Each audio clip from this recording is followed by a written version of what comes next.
Hi guys, সবাই কেমন আছে? আশা করি ভালো আছে আর আমিও ভালো আছি। তো চলো আজকে নিয়ে আসলাম আর একটা নতুন রেসিপি, পাবদা মাছের রেসিপি। তো ভিডিওটা একটু দেরি করেই শুরু করলাম, কারণ মাছটা ভাজছি না, প্রচণ্ড মাছের যে ডিমটা আছে অনেক ছোটো, গায়ে এসে লাগে। তো চলো, আমার মাছটা ভাজা হয়ে গেছে, এবার আমি তুলে নেব। যেহেতু মাছটা আমি আলু আর বেগুন দিয়ে করবো, তো চলো আমি আগে বেগুনগুলো ভেজে নেব। হালকা লবণ আর হালকা হলুদ দিয়ে আমি বেগুনটাকে ভেজে নেব।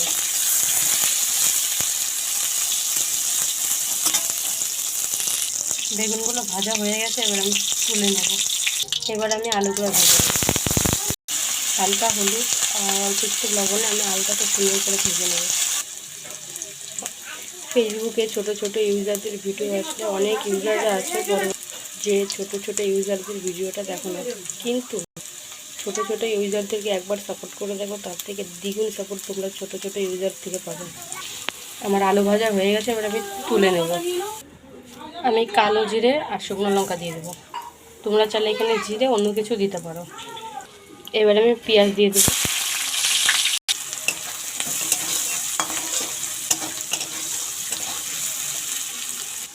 আমার কিন্তু পেঁয়াজটা ভাজা হয়ে গেছে, এবার আমি টমেটোগুলো দিয়ে দেবো।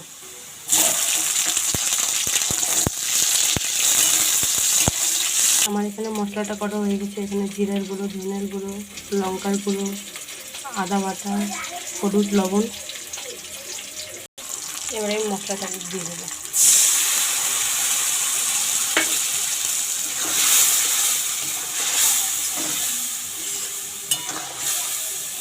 এবার আমি হালকা চিনি দিয়ে দেবো। এবার আমি ভেজে রাখা আলুগুলো দিয়ে দেবো।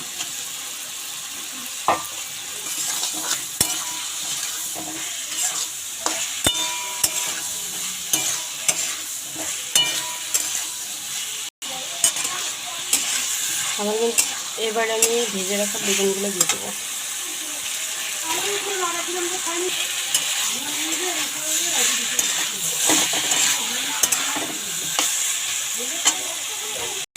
চলো, এবার আমি পরিমাণ মতো জলটা দিয়ে দেবো।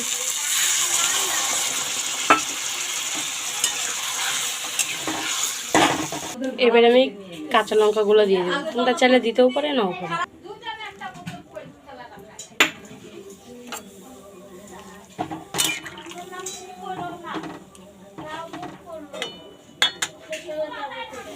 এবার এটাকে একটু ফুটবে, তারপর আমি এসে মাছগুলো দিয়ে দেবো। তো এবার আমি মাছগুলো দিয়ে দেবো। আমার কিন্তু তরকারিটা হয়ে গেছে কমপ্লিট। আর রেসিপিটা কেমন লাগলো অবশ্যই কমেন্ট করে বলো। টাটা, দেখা হচ্ছে নেক্সট ভিডিওতে।